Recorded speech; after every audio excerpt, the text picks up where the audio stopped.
दोस्तों the 10 pillars of wealth Alex baker द्वारा लिखित एक पुस्तक है। यह अमीर बनने के बारे में पारंपरिक ज्ञान को नष्ट कर देता है और उस मानसिकता और तरीकों की व्याख्या करता है जो अमीर लोग दुनिया को देखने के लिए अपनाते हैं। पुस्तक ने मुझे सिखाया कि अमीर बनने के लिए एक कंपनी बनाना हालांकि शुरुआत में नौकरी की तुलना में जोखिम भरा रहता है और लगता भी है, वास्तव में लंबी अवधि में सुरक्षित होता है। तीसरे स्तंभ के बारे में जानने के बाद मैंने किताब पढ़ना शुरू किया। हर किसी से बेहतर बने। मेरे मन में एक बात आई, मैंने उसके बारे में कभी नहीं सोचा था। एलेक्स की क्रोधपूर्ण लेखन शैली काफी हद तक एमजे डेमार्को की अनस्क्रिप्टेड मेरी सर्वकालिक पसंदीदा पुस्तकों में से एक है। उससे मिलती जुलती है, इसलिए मैंने शुरू से ही पुस्तक का आनंद लेना शुरू किया। द 10 पिलर्स ऑफ वेल्थ उन लोगों के लिए एक बेहतरीन किताब है जो मानसिकता संबंधी सलाह चाहते हैं। वह स्वीकार करने के लिए कुछ भी नहीं है और लेने के लिए सब कुछ है। बेकर कुछ वर्षों में अमीर बनने के लिए एक मानसिक ढांचा प्रदान करता है ताकि आप अपना शेष जीवन काम से मुक्त होकर जी सके। यदि कोई आपको कार्रवाई करने में कठिनाई होती है या आपको विश्वास की कोई समस्या है तो यह पुस्तक है जिसकी आपको आवश्यकता है। हालांकि यदि आप एक व्यावसायिक पुस्तक की तलाश में हैं तो यह पुस्तक वही है। मैं इसके बजाय अनस्क्रिप्टेड 0 to 1 या डिलीवरिंग हैप्पीनेस की अनुशंसा भी करूंगा। तो दोस्तों अब एक एक पॉइंट ध्यान से सुनते हैं। आप अगर चैनल पर नए हैं तो चैनल को सब्सक्राइब करना ना भूलें।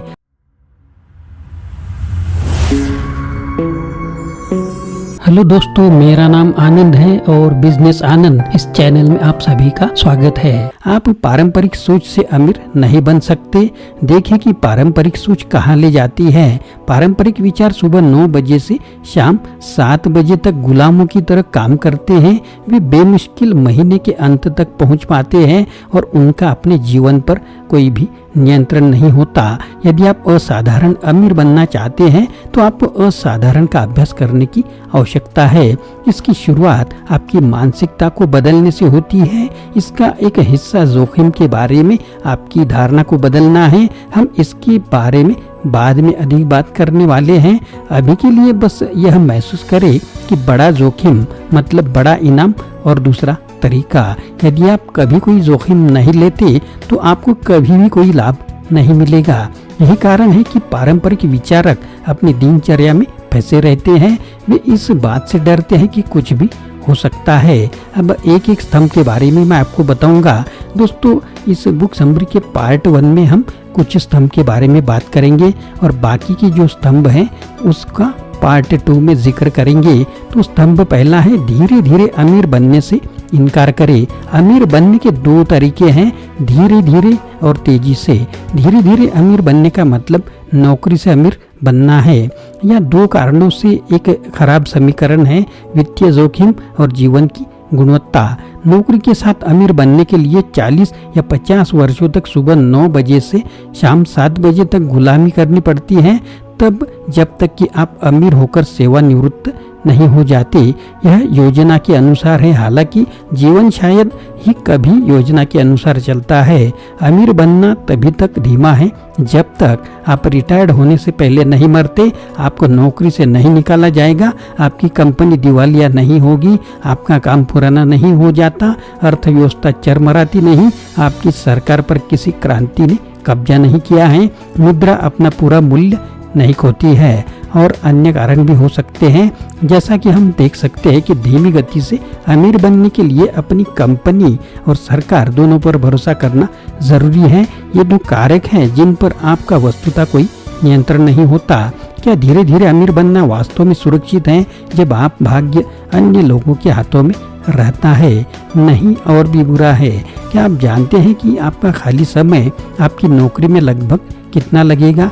तो 70%। क्या आप किसी और को अमीर बनाने के लिए अपना जीवन बिताने के बजाय कुछ और करना पसंद नहीं करेंगे, जैसे यात्रा करना, अपने परिवार की देखभाल करना आदि? जैसा कि हम देख सकते हैं, धीरे धीरे अमीर बनना आर्थिक रूप से और जीवन की गुणवत्ता के दृष्टिकोण से एक बुरा विचार है। तो आइए विकल्प पर नजर डालें, तेजी से अमीर बनना। तेजी से अमीर बनना बेहद कम जोखिम है, क्योंकि आप हर चीज को नियंत्रित करते हैं। आप कितनी मेहनत करते हैं, आप कितनी तेजी से सीखते हैं, आपके द्वारा लिए गए निर्णय कितने स्मार्ट है वगैरह। यदि आप इस पर काम करते हैं तो अंततः आप इसे कार्यान्वित कर देंगे। इसके अलावा आपको इसे केवल एक बार ही कार्यान्वित करना होगा। एक बार जब आप अमीर हो जाए, आप अमीर हैं। जल्दी अमीर बनने के लिए 3 मुख्य विचार हैं। पहला, नियंत्रण आपके पास है। दूसरा, आप इसमें बेहतर हो सकते हैं। तीसरा, आपको असफल होने की अनुमति है। परिणाम स्वरूप धीरे धीरे अमीर बनने की तुलना में यह अधिक सुरक्षित है। हाँ, एक अजीब लगता है, लेकिन व्यवसाय बनाना अधिक सुरक्षित है। आइए देखें कि यह व्यवहार में कैसे काम करता है। तो कल्पना कीजिए कि आपको बुनियादी ज़रूरतों जैसे कि भोजन, किराया, परिवहन को कवर करने के लिए एक नौकरी मिलती है और आप अपना खाली समय एक व्यवसाय में बिताने लगते हैं। यहाँ से 2 संभावित परिदृश्य है। पहला, आप सफल होते हैं, अमीर बनते हैं और सेवानिवृत्त हो जाते हैं। दूसरा, आप असफल होते हैं, फिर से शुरुआत करते हैं और सफल होने तक दोबारा प्रयास करते हैं। यह जोखिम क्या है? वस्तुतः कोई नहीं। आपका काम आपकी ज़रूरत की हर चीज़ को कवर करना है जब तक कि आप अमीर न बन जाए। इसे त्याग न दे और हर उस चीज़ का आनंद न उठाए जो आप कभी पाना चाहते थे। एक बार आप 2 बार 10 बार असफल हो सकते हैं, लेकिन अंततः आप सफल होंगे। जब तक आप अभ्यास करेंगे, आप इसमें बेहतर होते जाएंगे। अब दूसरा स्तंभ, समय को पैसे से अलग करें। तो आप जल्दी अमीर कैसे बने? 2 तरीके हैं। पहला है प्रति घंटे अपनी कीमत बढ़ाना। फिल्मी सितारे और एथलीट प्रति मिनट बहुत पैसा कमाते हैं। एकमात्र समस्या यह है कि आपके फिल्म स्टार या एथलीट बनने की संभावना कम है, वास्तव में कम। इसलिए चूंकि आप प्रति घंटा अपना मूल्य नहीं बढ़ा सकते, इसलिए आपको समय को पैसे से विभाजित करने की आवश्यकता है। इसका मतलब क्या है? एकमात्र चीज जो इस ग्रह पर सीमित नहीं है वह है समय। हम सभी के पास समान समय है, लेकिन प्रति घंटे 10,000 का भुगतान मिलने की संभावना नहीं है। इसलिए हमें पैसे को समय से विभाजित करने की जरूरत है। जहाँ पैसा बनाया जा रहा है, जब हम इसे बनाने में अपना समय खर्च नहीं कर रहे हैं।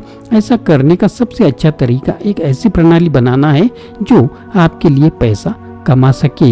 यह सिस्टम एक कंपनी है। एक कंपनी बशर्ते वह अच्छी तरह से निर्मित हो, एक पैसा बनाने वाली मशीन है जो आपकी उपस्थिति की परवाह किए बिना आपके लिए पैसा बनाती रहती है। जेफ बेजोस इसलिए अमीर नहीं है क्योंकि वह एक फिल्म स्टार बन गए हैं, बल्कि इसलिए अमीर है क्योंकि उनके पास बहुत से लोग हैं जो उन्हें 24 घंटे अमीर बनाने का ख्याल रखते हैं। तो आप ऐसा व्यवसाय कैसे बनाते हैं जो समय को पैसे से अलग करता है?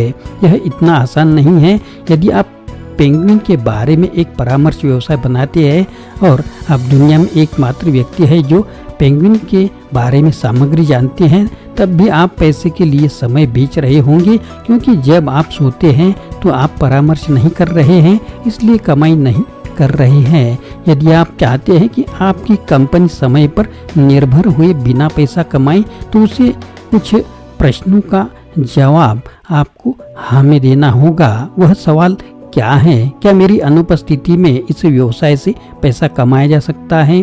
क्या पैसा कमाने की यह प्रक्रिया दूसरों द्वारा की जा सकती है या मशीनों द्वारा स्वचालित की जा सकती है?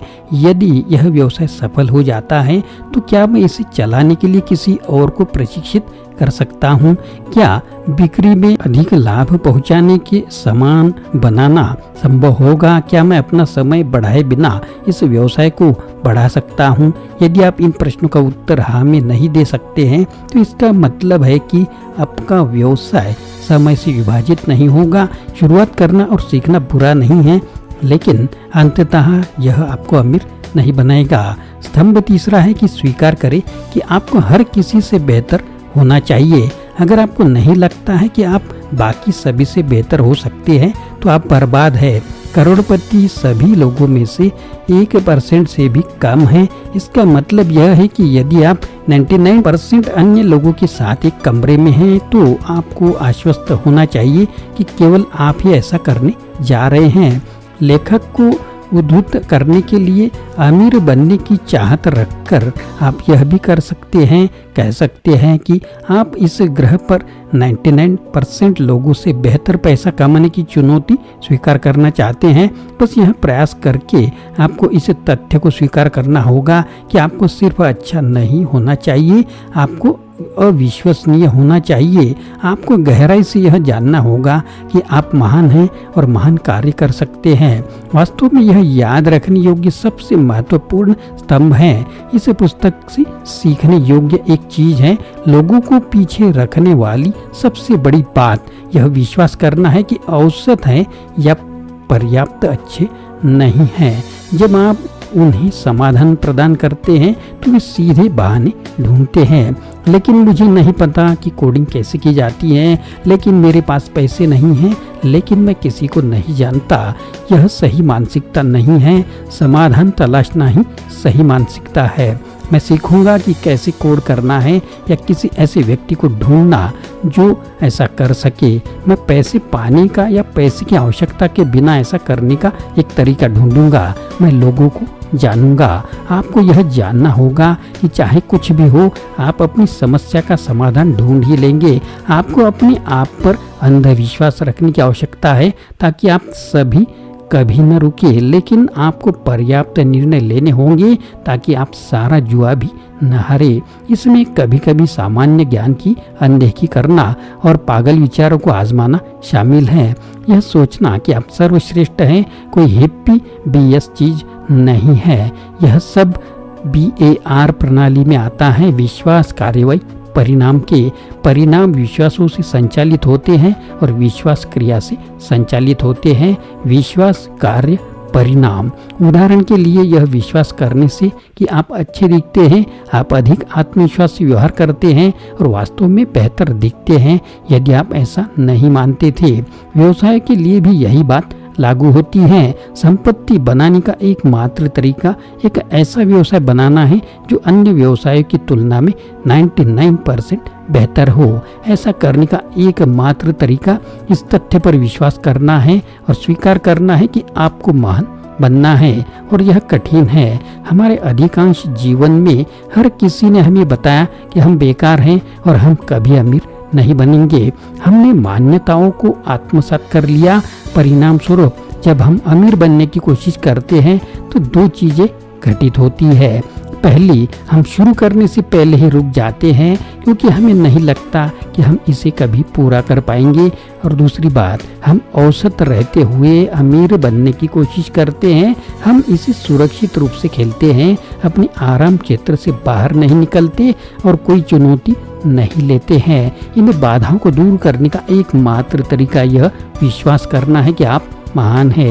यह कैसे लागू होता है? जब आपको कुछ ऐसा करना होता है जिसमें आप महान नहीं हैं, तो आपको खुद को बताना होगा कि आप इसमें महान होंगे, और उस स्तर तक पहुंचने के लिए आप जो भी कर सकते हैं वह करेंगे। तो यह व्यवहार में कैसे काम करता है? तो पता लगाएं कि आप किस चीज में अच्छे नहीं हैं, अभ्यास करें और उसमें बेहतर बने। यह अधिक जटिल नहीं है। आपके लक्ष्य को प्राप्त करने के लिए बार बार की जाने वाली कार्रवाई यही आवश्यकता है। स्तंभ चौथा, हर छोटी चीज 100% आपकी गलती है। यह सोचना कि सब कुछ आपकी गलती है एक शक्तिशाली ढांचा है। हालांकि यह पहली बार में पागलपनपूर्ण लगता है या लग सकता है, यह बहुत अच्छा है क्योंकि इसका मतलब है कि यदि यह आपकी गलती है तो आप इसे नियंत्रित कर सकते हैं। समाज हमें हमेशा किसी और की गलती को अस्वीकार करने के लिए प्रोत्साहित कर रहा है। यह गलत दृष्टिकोण है।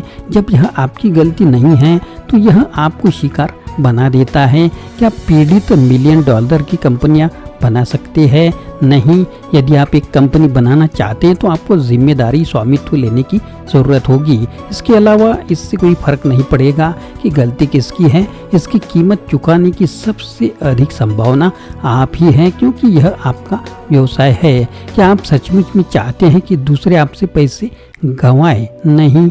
इसलिए आपको यह सोचने की जरूरत है कि यह आपकी गलती है, इसलिए कम से कम आप इसे रोकने के लिए कार्रवाई कर सकते हैं। आखिरकार दूसरों को दोष देने में स्थिति बेहतर नहीं होगी। यह बस हमें बेहतर महसूस करता है, लेकिन इससे स्थिति में सुधार नहीं होता। स्तंभ 5वां, प्रचुरता मानसिकता अपनाएं। अभावग्रस्त मानसिकता वाले लोगों को धन से घृणा होती है। जो लोग सोचते हैं कि बहुत सारा पैसा कमाना भ्रामक है, उनके नियंत्रण से बाहर है और या उनकी स्थितियों उर्फ बहाने के कारण लगभग असंभव है, उन्हें इसे और अधिक कमाने से हमें परेशानी होगी।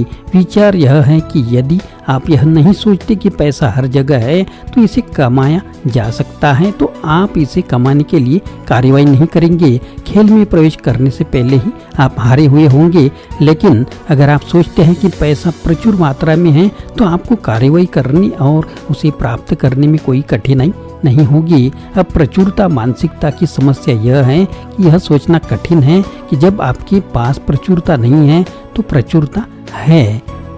मुख्य बात यह सोचना नहीं है कि आपके पास क्या है या क्या नहीं है, बल्कि यह सोचना है कि आपके पास क्या हो सकता है। यदि आपके पास कोई पैसा नहीं है तो प्रचुरता की मानसिकता आपको यह सोचने के लिए प्रेरित करती है कि पैसे कमाने के बहुत सारे तरीके हैं और बहुत सारे पैसे कमाए जाने हैं। चाहे कुछ भी हो जाए, कभी भी पर्याप्त धन की कमी नहीं होगी। प्रचुरता एक मानसिकता है जो आपको विस्तार करने में सक्षम बनाती है।